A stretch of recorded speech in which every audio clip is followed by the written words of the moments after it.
Hey guys, in this video I want to show you how to fix WhatsApp call unavailable. If you like this video, leave a like and subscribe. In saying that, let's just jump straight into it. Alright, so the first thing what you want to do is open up your WhatsApp application on your phone.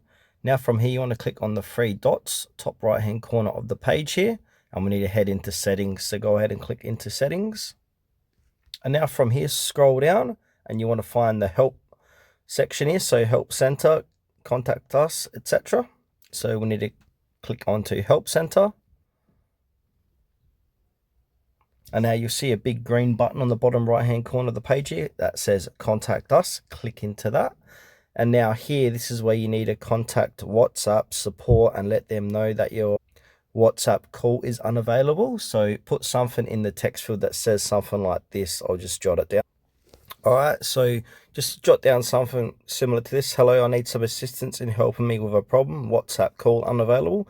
Can you please give me some guidance on fixing this issue? Thank you. And now from there, you want to click onto next. WhatsApp will respond to you in a WhatsApp chat as well. So keep an eye out for that. So go ahead and click onto next. Now it's checking the help center. And now from here, click on the send my question to WhatsApp support. And then as you can see, they've got the message here, and just continue texting them to see if they can help you.